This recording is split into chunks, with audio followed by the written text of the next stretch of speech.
Today's episode of This Week in Startups is brought to you by Audible.com, a leading provider of spoken audio information and entertainment. Listen to audiobooks whenever and wherever you want. Visit audible.com/twist for your free audiobook. And by Mandrill, the best way to send transactional email from the people who make MailChimp. Sign up today at mandrill.com. And Amazon Web Services, the fastest growing, hottest startups build their businesses on Amazon Web Services. Learn more at aws.amazon.com/startups. That's what it's all about, man. They said money is the root of all evil. What? Funny how it feeds my people. Yeah. We ain't gonna live like equals until we get the money, spend the money, and defeat you. Yeah. Money is the root of all evil. What? Funny how it feeds my people. Yeah. We ain't gonna live like equals until we get the money, spend the money, and defeat you. Oh, thanks, Sonny. Okay. Next up is Chamath Palihapitiya, who I've shared the stage with a couple times recently. Come on out, Chamath, if you're here. And actually, interestingly, you own a piece of a professional team. You own a piece of the Golden State Warriors, who did quite nicely. Yeah. That must have been fun, huh? Yeah. Yum, yum. They did well. Yeah, they did really great. I couldn't actually go to the games because I had a baby. My wife had a baby. And so we didn't go to any games at all until they made the playoffs. And then every time I brought my son, we won. And then every time I brought my wife, we lost. So She'll be on stage later judging. she will be. Yes. What do you think the chances are that a Google or an Apple or an Amazon in the next couple of years buy the rights to a major sports league for $1 billion or $2 billion? 100%. 100%. And 100%. 100%. 100%. You know, look, if you're trying to launch a next generation, look, here's the reason. If people are today, why is anyone buying a television anymore? If you are buying a television for any other reason other than high definition live sports, you're kind of out of your mind. Because that technology has been good enough for Breaking Bad and every other television show you want to watch 2 or 3 product cycles ago. And so the reason that you're going to spend the incremental money should really only be because of the fidelity you get from watching live sports. And if you think about it in those terms, if you have a strategy on the device side that's about getting some of these products in front of consumers, then you need to start thinking about an end around and owning the rights yourselves and then basically bringing it direct to consumer. I know for a fact that if Apple basically were able to get the equivalent of Sunday Ticket and bundled it with the television, I am 99% more likely to buy that television. Absolutely. 100%. Why else are you going to buy a $10,000 TV that Apple launches? You'd be out of your mind. It'd be a $3,000 TV, probably. $4,000. Why when you can buy a $999 Vizio that does the same thing? Well, it has to be because there's other things that are packaged with it, and it kind of like, I struggle to think about what other device or hardware differentiation one would want to pay 3 or 4x the price for. But I think it's easy to imagine what one would pay 3 or 4x the price for when it relates to content. So you could envision a world where buying the Apple TV or a Google TV or a Chrome TV, whatever they would call it, would include a 10-year pass to NFL ticket. I think they would be genius, and frankly, in hindsight, it would look obvious. And the most important thing is, and all the leagues are basically, smart enough to realize that carving out the rights away from the traditional broadcasters needs to happen so that they have the option value to resell this thing multiple times over. And, you look at classically what's happening in the NFL, they're going to lead the way because they are the most advanced and the most thoughtful about this, quite frankly. But, you're going to license the equivalent of Sunday Ticket to every single MSO, then you're going to relicense it again to every single wireless carrier, and they're going to find they're going to make 2.5 to 3 times as much money. And everyone's going to be happier because now, you're watching it on the television, you're watching it in the bus, you're watching it in the bathroom, you're just constantly watching football. Everyone's happier. Until, unfortunately, concussions cause the league to grind to a halt. Yeah, which is a whole nother technological issue. Yeah. And so Google would probably be the most bold in this regard. Apple probably doesn't have the vision to do something like this. Apple's the most unimpressive, unimaginative group of people that I've ever... it is just so depressing what's going down in one infinite loop. One infinite loop is like an infinite loop of just like navel gazing. So not a fan of the iOS 7 refresh? Who cares? Who cares? It's 2013. We're beyond it. Give us something new. And the problem is, and David Sachs, to his credit, says this really well, hardware is a hamster wheel, right? You've gotten us addicted to the crack and you've been upgrading the crack. Well, now what's the new crack? And there isn't anything. And so you've created your own problem. Meanwhile, if you had taken a more sort of like strategy, which again, I would say Google's was brilliant and genius, you'll end up finding that the way of the mobile phone industry is going to go the way of the PC. And you're going to stand and be a martyr for high margin, and then you're going to be marginalized into a bunch of hipsters and a bunch of people that don't represent the majority of the world using your products and thinking that you're winning, when you're actually not. Because winning will be defined as getting it to as many people as possible and revolutionizing, frankly, the fact that computing in the hands of 5 billion people is dramatically more interesting than computing in the hands of a bunch of people in skinny jeans. And until they realize that, and unfortunately they probably have realized that, but it's too late. And so, so as an example, so yesterday, as a result of those kinds of decisions, Tim Cook is where is he? He's in New York having dinner with Carl Icahn, talking about trying to give back $150 billion. And, instead, Larry and Sergey are probably at the Google X Lab trying to figure out how to float more satellites into orbit. That's the difference. Who's going to win? Google. Absolutely. And they should. They're amazing. We were there this morning with Google X. What an impressive group of people. It is like, you walk out of there and you have such a renewed faith in humanity. That's what I had. Because I'm like, these people are tackling huge issues. The balance sheet is irrelevant. 500 million? Who gives a shit? $1 billion? Whatever. They're willing to take huge risks to redefine things. And they're trying all kinds of crazy things. Invariably, some stuff will work. Polishing the button, and then taking away the drop shadow. I mean, who cares? The 5C all comes in 8 colors. I remember having this debate at Facebook about rounding the corners. Right. That was 2008. I had the rounding the corners debate in 2008. Right. Like, We're I past think we've moved on. Or, frankly, at our best, we should have moved on. The 5C was supposed to be the world phone, supposed to be the China phone, the C for China, work cheap, and it turns out it's $50 less than the 5S, and it's kind of like you can't even figure out who this phone is for. If you were the CEO of Apple, you know what the phone for China is? It's called Xiaomi. It's already being built. They're an amazing company.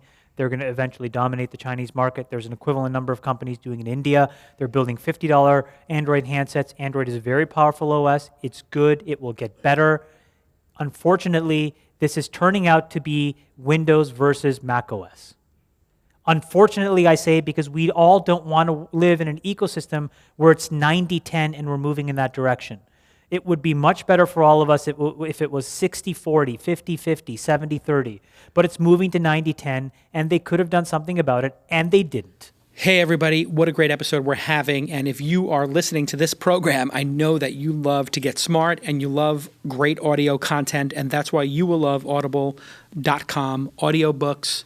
I've been using this product for close to 10 years. Even before they were part of Amazon, I used to use Audible. And I used it even before smartphones existed. But now that smartphones exist, oh my God, is Audible amazing. You just take out your smartphone, you have your whole collection. You don't have to sync it with your iTunes. I mean, you can do all that too. But I can just download on the road and have a great new feature. Even when you're not on Wi-Fi, you can download the first 3 megs of a book and get or 3 hours or something. Get the first 3 hours of a book. So I had bought a book. I got my new iPhone 5S. I was like, oh, I don't have my library on my new phone yet. And then I get in there and I download the first 3 hours of the Salinger book that they made the movie out of, that the Weinstein Company did. And I'm listening to this great book about Salinger, and that is my book of the week. It is amazing. Salinger is a very unique character. I know it's not a tech book, but sometimes I'm going to give you a book of the week that just makes you a smarter person who has something to talk about at a cocktail party. But get that. And also Lean In is a great book. Go get Lean In. That's obviously something everybody needs to listen to. I have both of those. So those are my dual books of the week, 150,000 titles in every genre. You can access them anywhere. iPad, iPhone, Android, the web, anywhere you want it. It's absolutely fantastic. Read at home, listen in the car, and you're always in sync. That's the other great thing. If you are on your iPad and you're in chapter 2, 5 minutes in, when you get your phone out, you're still at chapter 2, 5 minutes in. They do all that intelligent stuff. They've really, really thought about the UI and the interface. Every 2 or 3 months, they redo the app and reimagine it, put more features into it. It just gets better and better and better. They're really crushing it. They have a 30-day free trial available to you. So please, please go try it. Audible.com/twist. Audible.com/twist. audible.com/TWiST, 30-day free trial. Get my book of the week. You'll love the Salinger book, and you'll also love Leanin'. I love the product, and I always have. I always will. I'm on the Platinum program myself, which means I get like 20 plus books a year.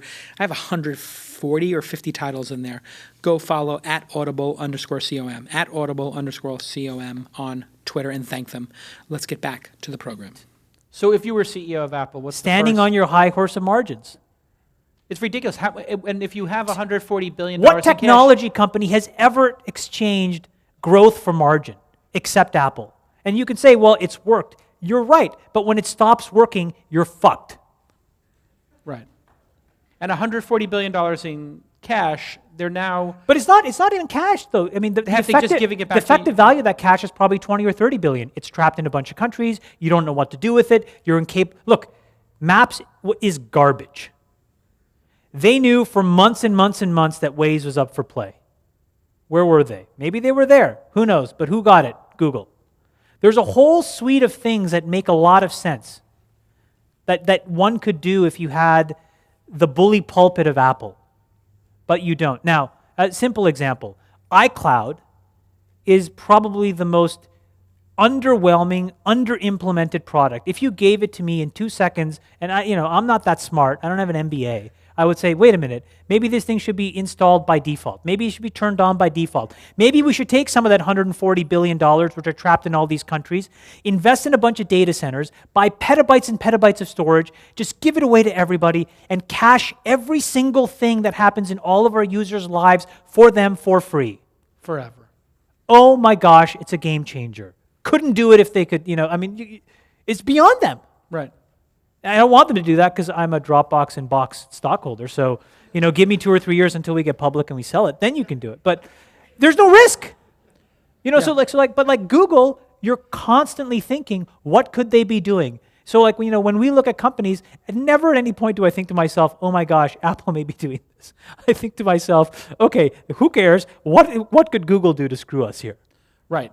Apple's just not a threat today. They're not a threat.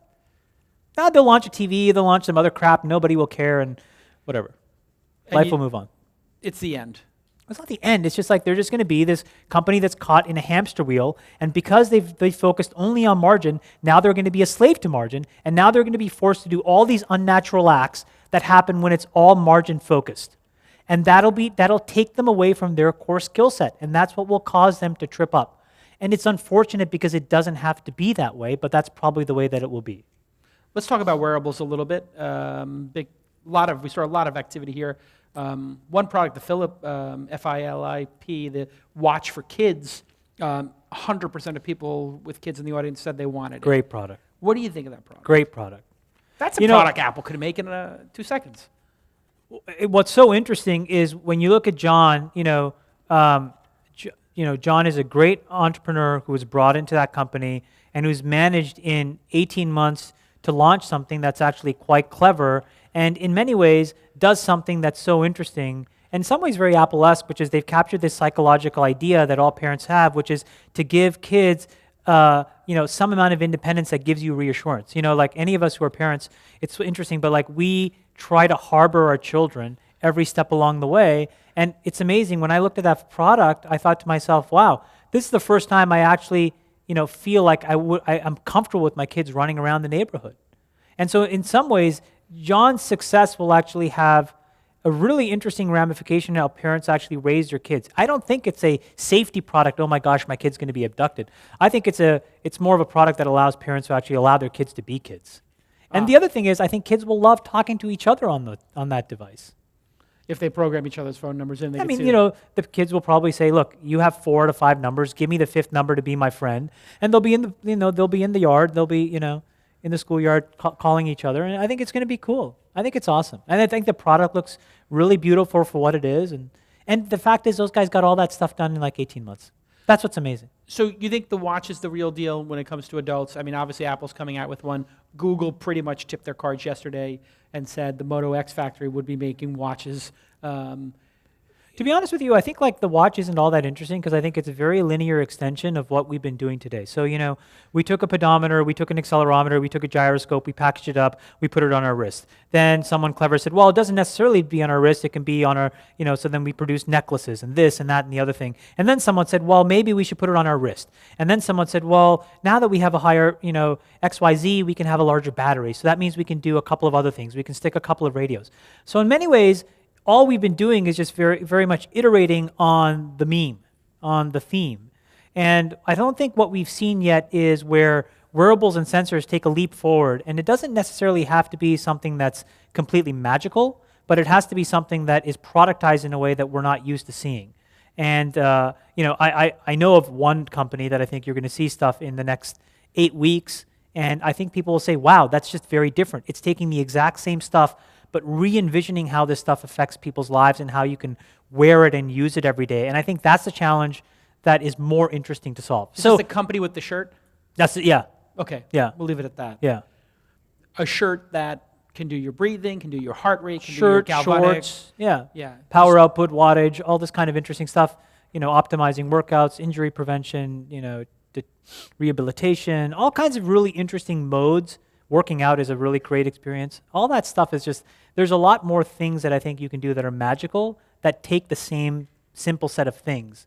I think the watches will be interesting. The problem is everyone's going to have one, and it's all going to do the same stuff. So I'm not really sure what one as a consumer will look to differentiate. So I suspect the better thing to do is just to leapfrog all of that and go to the next thing entirely. As a business proposition. Yeah. And healthcare, we had WebMD up today, Fujicade and Runkeeper, a lot going on in that space. Your social capital partnership was founded with your 3 other partners. One of the top ones was education, another one was health. Yeah.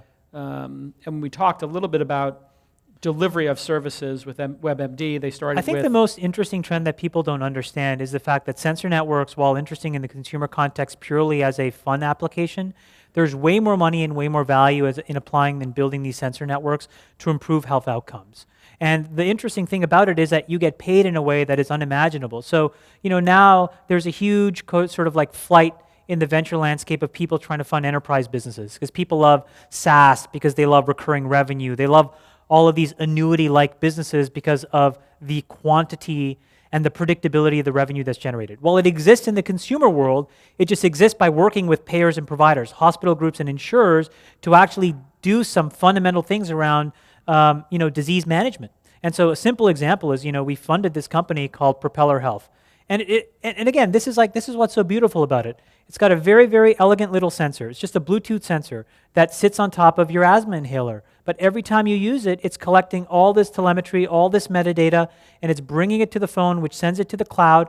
Long story short, it tells you very simply if you have asthma or COPD to take a preventative dose. And it helps you prevent the emergency inhaler use, prevent trips to the hospital. You're saving billions of dollars. But the great thing is when you bring that solution to a city who's trying to manage a public health policy, to a payer, to a hospital group, they're paying you $10, $15, $20 per user per month.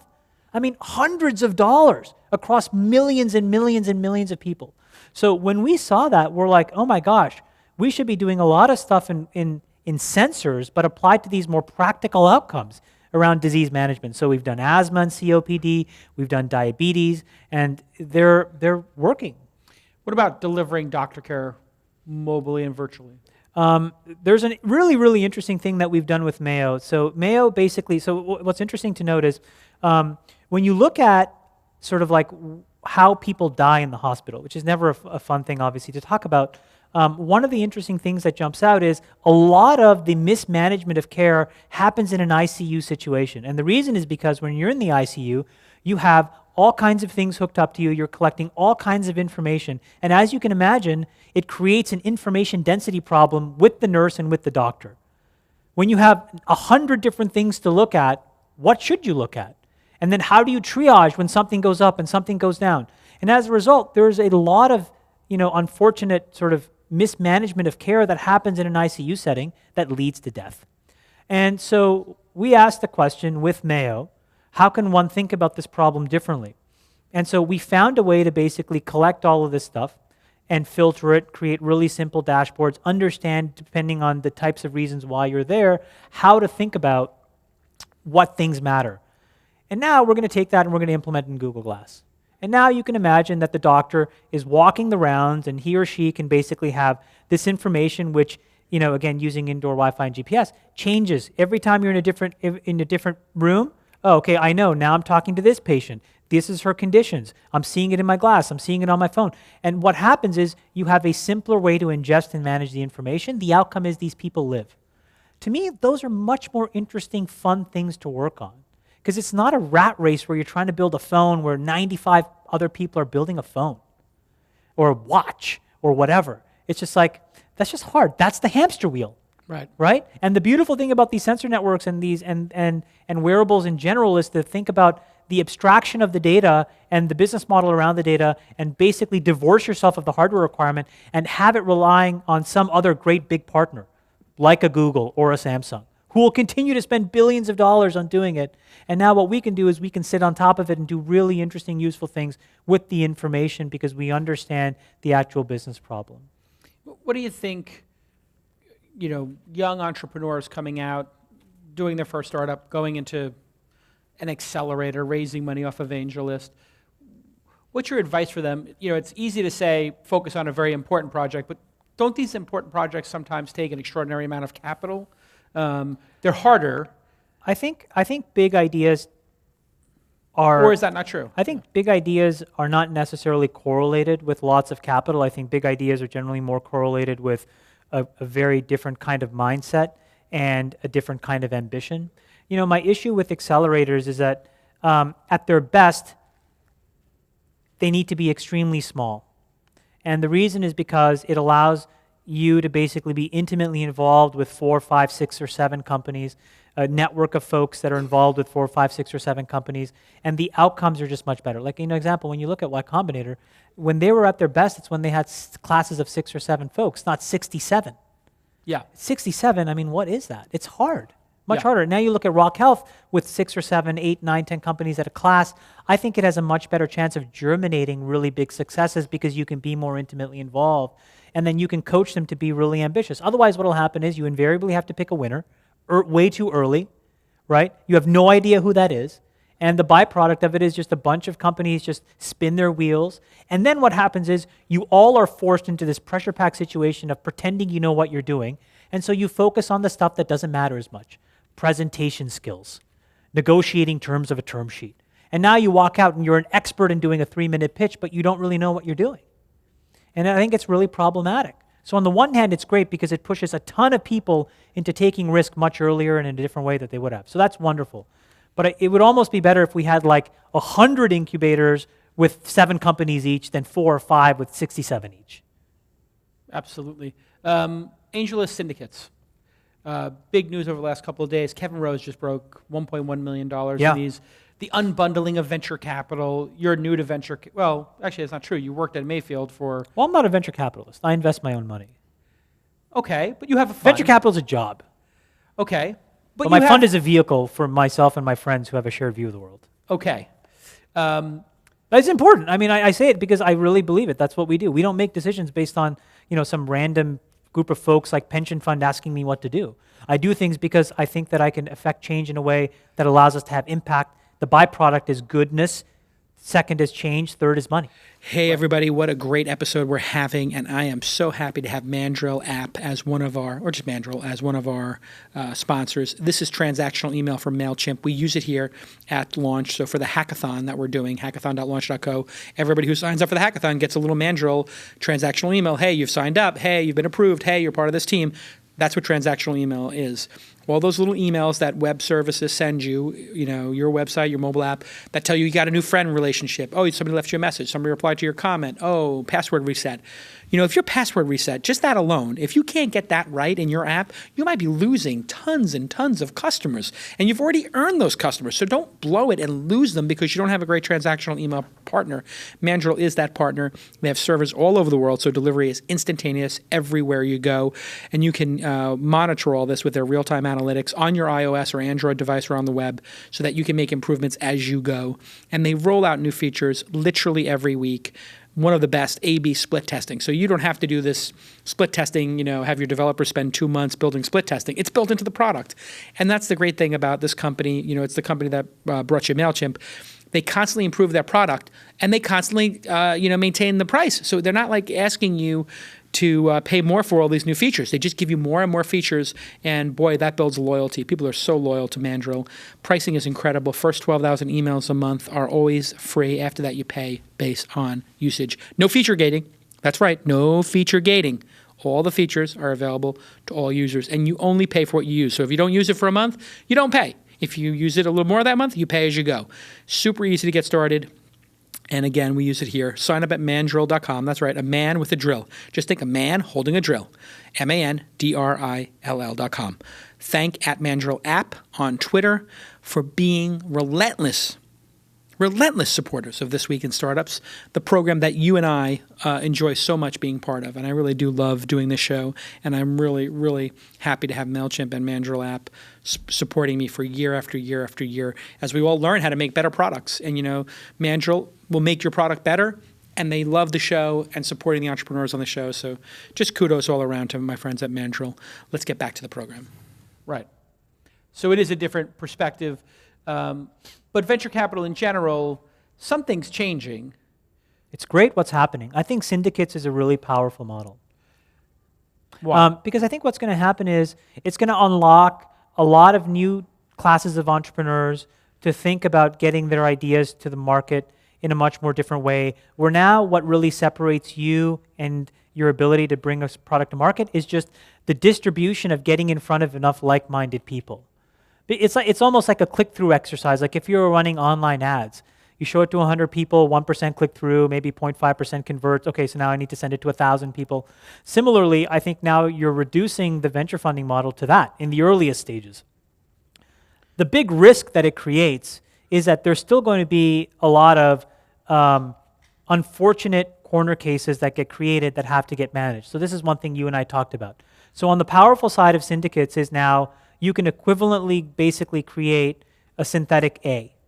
The downside of it is that if all of these people are not technically pre-qualified as being accredited investors, when they lose money, they can come back to your company and say, you need to redeem me at the price that I came in at. Now, the entrepreneur is completely screwed. So let's just say you raise money at a $5 million valuation, you put $1 million in, you give away 20% of the company. Now you raise money at $10 million. Then there's unfortunate incidents, the economy tanks, there's a down round, et cetera, et cetera. Now the company's worth $2 million. And then one day, this person wakes up and he needs the money really badly. He can sue you, especially if he was not accredited, and say, you know what, Jason, you need to redeem me at $5 million post. And you don't have a lot of recourse. So as long as you can figure out all the tactical mechanics, because those things will unfortunately cripple syndicates and anything like it, and crowdfunding in general and general solicitation, as long as that mechanism is structured and fixed, then I think everything will be fine. Then I think, let's go. And frankly, then what we can do is then we can push the bar down and say, why do you need to be accredited? Yeah, what is that about? Accredited is just like some superficial thing that the SEC came up with because it means that you're financially of a certain, sophistication. I actually don't think that's true. I think that, a lot of people, take everybody in YC. They're extremely financially sophisticated. And they may not necessarily be accredited because they don't have, $1 million of net worth. 2 years out of school. Yeah. Yeah. So should they be allowed to angel invest? Absolutely they should. And so I think the definition can change once you have a structured way of figuring out how to actually make sure you can check a box and figure out what it is. So for AngelList, they're using Second Market to do that. Right. I think as long as that platform continues to scale, then I think this concept of general solicitation and syndicates is amazing. This example. I was talking to somebody this weekend about Spotify. And, Daniel is a good friend of ours, and we've been figuring out, just talking about, hey, should we buy some Spotify? Not directly from Daniel, but from some others. And I thought to myself, Spotify is so loved that if they ever needed capital, what they should really do is just put it on their website like, hey guys, who wants to own a piece of Spotify? I'd like to raise $50 million. Or Dropbox. I think there's so many companies out there that are so loved by their users, Evernote, you name it.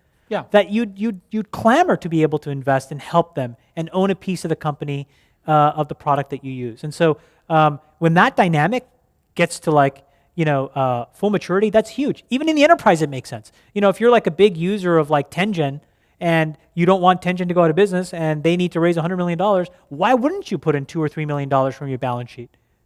It makes total sense. It makes total sense. I mean, the Wikipedia has those ads begging for a donation.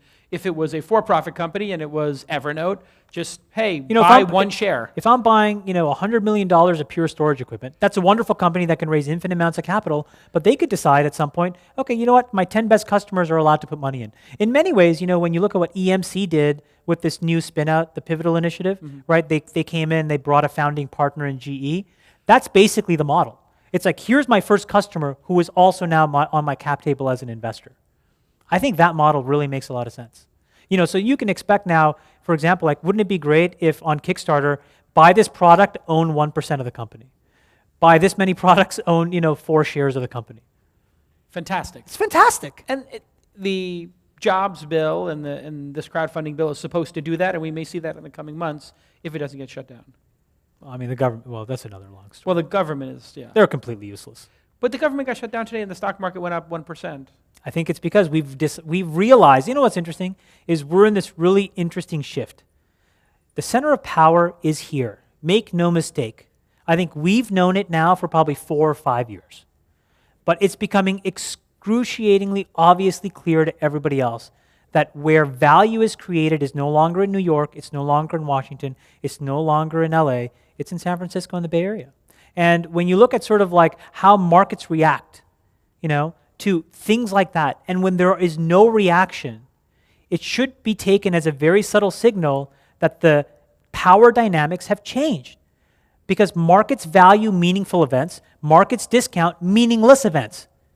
And so the functional value of the government is effectively discounted to zero. And that's what's happening. And that has huge ramifications over the next decade, over the next several decades, in terms of what we all do and our influence and the ability of change that we can affect and the things that we can decide to do. But that is what's happening. I made this statement once before. If Apple, just take Apple, were a country, it'd be like in the G20. Yeah. And so we're running around, talking to some random president or prime minister about they think about Syria. And, if Apple had an army, you should ask Tim Cook because it actually matters what he thinks. And Chevron has an army, and so they're probably one of the most powerful countries in the world. This is what's happening. Companies are transcending power now. We are becoming the eminent vehicles for change and influence, right? And capital structures that matter. And so if companies shut down, then the stock market would collapse. The government shuts down, nothing happens, and we all move on because it just doesn't matter. Stasis in the government is actually good for all of us. It means they can neither do anything semi-useful or anything really stupid. They just sit there and they just kind of, There you have it. I'll end on this. What has you excited today? I think that concept, I got this really great email. It's funny, I tell people, I think I told you the story. I'm always struggling to find things that make me happy. Sky and I had this really existential conversation last week. What is Sky Dayton, famous. What is your biggest moment of happiness? And it's we go through the same cycle of things. Is it when you first had kids? Is it when you got married? And at the end of it, Sky, it was beautiful. He said, when I'm the most happiest is right before I win. And I thought to myself, he's so right. It's right before. It's not winning. It's like that sense of wow, all this hard work really came to mean something. And for me, it's now that's what I care about. So I got this email on Friday, and it's a great little company called Remind 101. And basically, think about it very simply, they're a platform for improving educational outcomes, okay? But what they do is they started very simply with a communication platform that wires up students and teachers and parents. And then they do things like process automation, payments, all this other stuff, emergency alerting, whatever. But we get this email from this teacher. She's in Louisiana, and she's like, I just want you to know one thing. I'm really against standardized evaluations.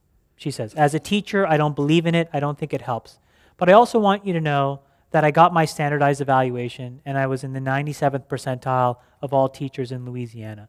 And she said, considering where I came from to where I am, I attribute a lot of that success to you because your product, in a very simple way, allowed me to engage the parents of my students.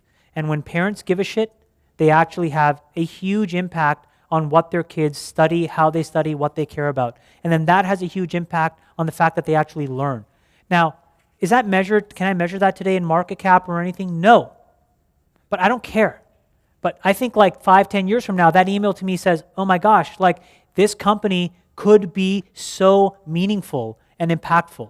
And so I'm just basically hunting and pecking for moments like that. And as long as I find interesting companies to give me a sense if that could be possible, that's basically it. How's Brilliant doing? Because that's another company that's been having some of those kind of moments. Amazing. And they were from the launch stage as, some of you remember them as All Tuition. Yeah, I mean, pivoted. You met them at the launch event Yeah. and wound up investing in them. Yeah. And really taking them on a journey. How are they doing? Sue's exceptional. I think so the site will probably come very close to breaking 1 million users at the end of this year. And what it is basically a site where, you answer a lot of interesting questions. It challenges your intellect. And what it does is it collects signals to create an index of the smartest people. And smart in this case is very tactically defined as quantitatively smart, math, physics, science, etc. But the value of that is you find that all of these people now exist in places you never thought they did. They're in the Philippines, they're in Nairobi, they're in Ethiopia, they're in Bangladesh. And what it allows you to do now is wire up a network of incredible meritocracy, because you cannot believe how many people now want access to these smart individuals. So they're doing really well. Brilliant.org. Yeah. Worth checking out. Yeah, sure. Awesome. Let's hear it for Chamath Palihapitiya. Thanks. Well done. Thanks, bro. Great having you.